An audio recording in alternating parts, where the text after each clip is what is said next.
Hi, I'm Stijn, aka the Rolling Troll, and I have a confession to make. I do not like the Pioneer RT-909 reel-to-reel. So anyway, here's one, and for this one I'll be wearing a cap, because I think you guys may want some POV on this one, so I'm gonna look ridiculous well, I always look ridiculous, but I'm gonna look extra ridiculous in that shot, but you'll have a cool shot of the machine right ahead of me. Let's start this, let's do the obligatory clap, and we're synced. Now, the good news is this is not my 909. I have a 707, which I much prefer for the simple reason that this machine is too complicated. And for something from the late 70s, that's a bad idea. They go wrong all the time, they're impossible to fix properly, and you should just steer clear of them. Do they look cool? I don't think so. I think that the blue LEDs are a bit camp. Let me power it on.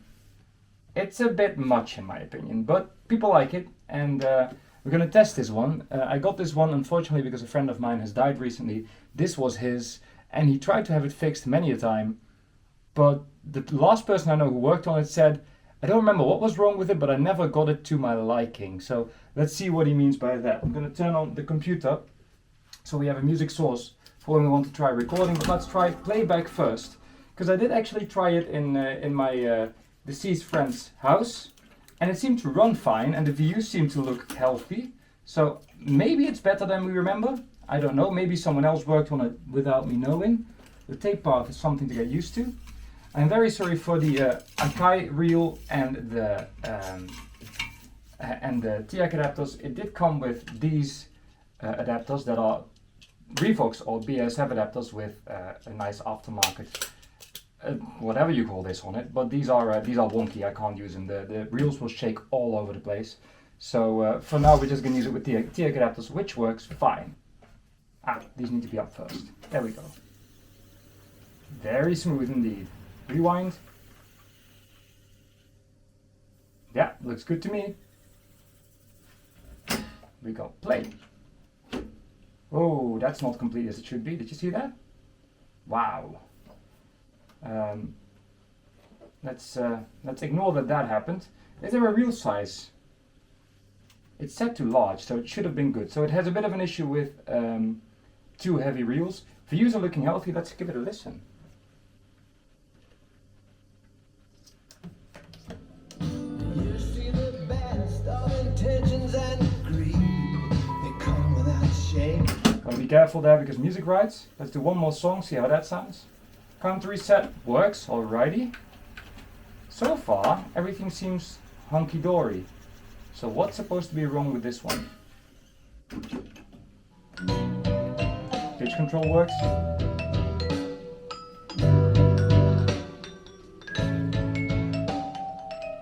I'm tempted to say it runs a bit slow, but I'm not completely sure. Either way, that should be fixable, so if that's all. Playback seems fine, functions seem fine, so what is supposed to be wrong with this RT-909? We better start recording to find out, and also to get rid of the royalty-free music. We got a max out tape. I have to admit, I don't know what state this is in. It looks pretty good. One way to find out. But I wanted to go for metal reels because that just looks cool. Auto stop works. Winding, not particularly fast, but then again, too heavy full reels. That's never ideal. Let's see what it does with this max L. This is quite a big travel on these things. Actually makes it a bit of a pain to to thread. Not a fan of that either. Okay, let's see what we get. Put these back, fast forward.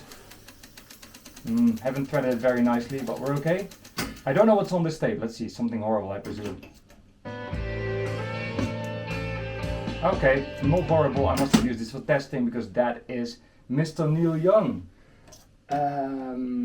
With a bit of luck, we should be able to record. So we should be able to get source from this one. There we are, that works. What's the dimmer supposed to do? And the meter button. Oh! Average or peak, awesome. It's a bit faster this way and a bit slower this way. Dimmer doesn't seem to do much. Let's try recording. Okay, here's the moment of truth. Source. Ah, I guess that the recording mode is off. Okay, take 2. Still getting used to this machine, of course. Source and...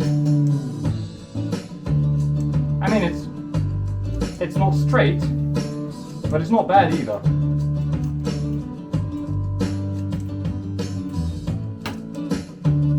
Left channel's a lot louder. Ooh, these are very stuck. There we are.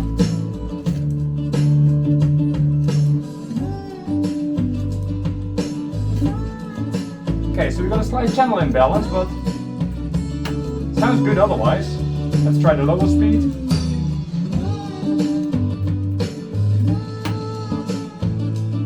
Okay. Can it record in reverse? No, it cannot. It can play in reverse. I guess this tape was recorded in 2-track, but recording is fine actually, surprisingly. Pitch control only works in record. Sorry, in playback obviously.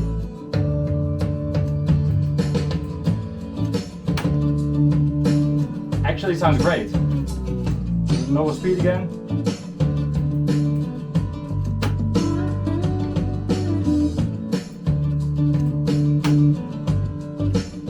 It's a bit woolly, but let me...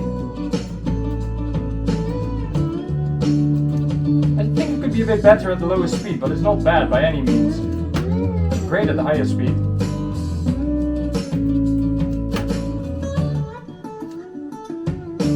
Okay, let's try our well-known bit of jazz, see if we get any vibration in the piano.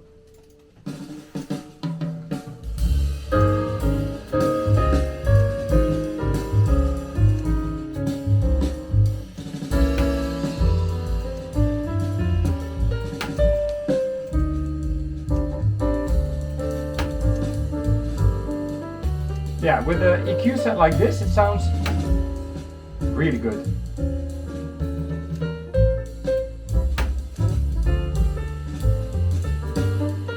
I'm tempted to say the recording sounds better than the tape, but that shouldn't be allowed, should it? Actually, the tape sounds better than the source. That's what I mean.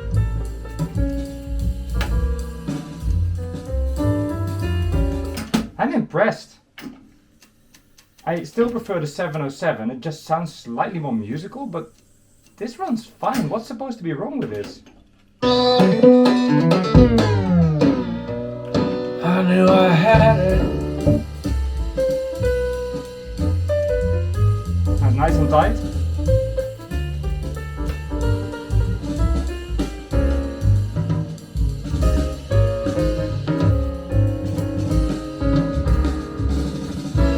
So other than a slight channel imbalance, this thing actually seems to work perfectly okay on a very used Maxell XL1.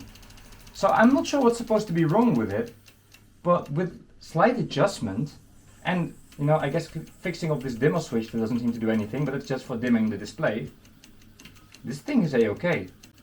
I am very confused.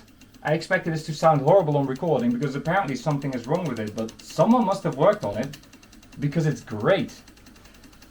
Means it can be sold. I'm not keeping this one. I'm going to help my friend's family and his friends sell it because I am the most well versed in reel-to-reels and they are not. So I'll be the one selling this one. It's going up for sale soon.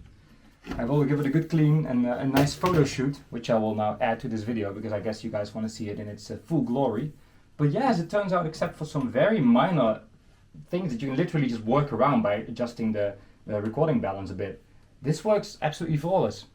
I expected a massive drama, but no, this 909 is actually in fully working condition. Still don't like them though, because they don't sound better than the competition. They are way less reliable, and I think they look a bit camp.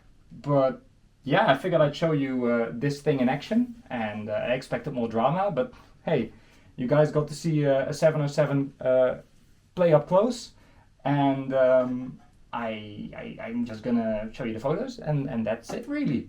That's all there is to this video. Well, that's a brief one. I only recorded for 12 minutes. I guess I will not edit too much out of this one. I wish you all a great day. This was a very short video, but I'll be back in 2 weeks with hopefully something a bit more dramatic. See you then. Okay, I just started the camera again to show you the inside because I was trying to figure out what happened to this machine, and I see all new pots and all new capacitors everywhere. So this had a full overhaul at some point. And I asked Alexander who worked on this, he's like, oh, I think this came with a revision kit. That explains why it works so well, but Alexander wasn't happy about the way it worked, but I am. So either he is more critical or something else happened to it, but let it go before it breaks again.